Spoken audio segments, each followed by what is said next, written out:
नमस्कार मित्रांनो, आज मी तुम्हाला एक खूप महत्त्वाचा प्रश्न विचारू इच्छिते. जर तुम्हाला डायबिटीज होत असेल तर तुम्हाला लगेच कळेल का? ते गरजेचं नाहीये.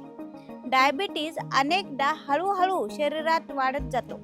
अनेक वेळा वर्षानुवर्षे ब्लड शुगर वाढलेली असते, पण व्यक्तीला कोणताही मोठा त्रास जाणवत नाही. म्हणूनच डायबिटीजला सायलेंट डिसीज असंही म्हटलं जातं. भारतात 10 कोटीपेक्षा जास्त लोक डायबिटीज सोबत जीवन जगत आहेत आणि तज्ज्ञांच्या मते असेही अनेक लोक आहेत ज्यांना डायबिटीज आहे पण त्याची तपासणीच झालेली नाही. म्हणून आज आपण डायबिटीजची अशी 10 सुरुवातीची लक्षणे पाहणार आहोत ज्याकडे कधीही दुर्लक्ष करायचं नाही. सर्वात पहिलं लक्षण म्हणजे वारंवार तहान लागणे. जर तुम्ही नेहमीपेक्षा जास्त पाणी पित असाल आणि तरीही तहान भागत नसेल तर ते ब्लड शुगर वाढवण्याचं लक्षण असू शकतं. दुसरं लक्षण म्हणजे वारंवार लघवी होणे. विशेषतः जर तुम्हाला रात्री 2-3 वेळा युरिनला उठावं लागत असेल तर त्याकडे लक्ष देणं गरजेचं आहे. तिसरं लक्षण म्हणजे सतत थकवा जाणवणे. अनेक लोक म्हणतात, डॉक्टर मी पूर्ण झोप घेतो तरीही दिवसभर मला थकल्यासारखं वाटतं.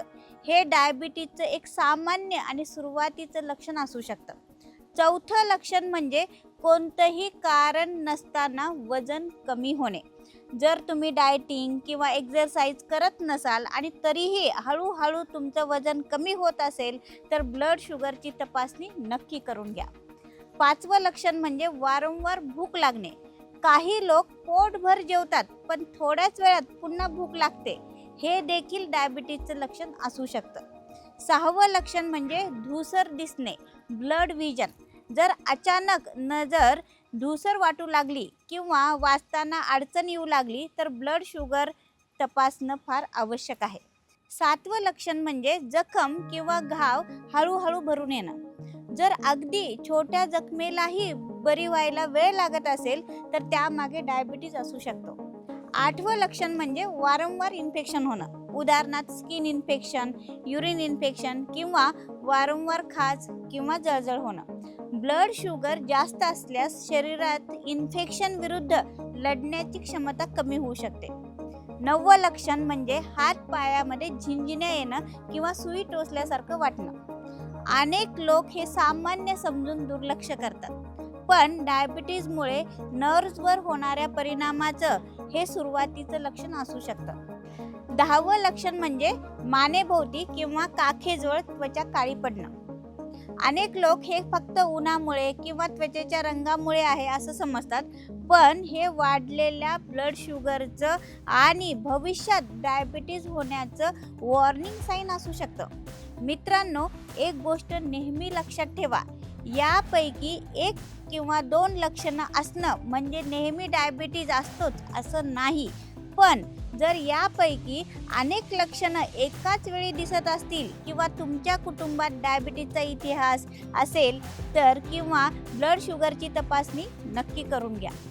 एक साधी fasting sugar, post meal sugar किंवा HbA1c टेस्ट डायबिटीजच्या सुरुवातीच्या टप्प्यात ओळखू शकते आणि डायबिटीज जितक्या लवकर ओळखला जातो तितकं ते कंट्रोल करणं सोपं होतं. लक्षात ठेवा, डायबिटीज एका दिवसात होत नाही. तो अनेक वर्षाच्या चुकीच्या खाण्यापिण्याच्या सवयी, कमी फिजिकल ॲक्टिव्हिटी, वाढतं वजन, ताण आणि खराब झोप याचा परिणाम असू शकतो. चांगली गोष्ट म्हणजे सुरुवातीच्या टप्प्यात लाईफस्टाईलमध्ये बदल करून डायबिटीज मोठ्या प्रमाणात कंट्रोल करता येतो. रोज चालणं, बॅलन्स डाएट घेणं, वजन नियंत्रणात ठेवणं आणि ताण कमी करणं खूप मदत करू शकते. जर तुम्हाला डायबिटीज, ब्लड प्रेशर किंवा हार्ट डिसीजचा धोका असेल तर नियमित हेल्थ चेकअप नक्की करा. आजची माहिती उपयुक्त वाटत असेल तर व्हिडिओला लाईक अँड शेअर नक्की करा आणि कमेंटमध्ये शुगर एवढंच लिहा आणि आम्ही डायबिटीजसाठी उपयुक्त आहार संबंधी काही महत्त्वाच्या सूचना तुमच्यासोबत नक्की शेअर करू. आणि अशाच उपयुक्त आरोग्यविषयक माहितीसाठी चॅनलला सबस्क्राईब करायला विसरू नका.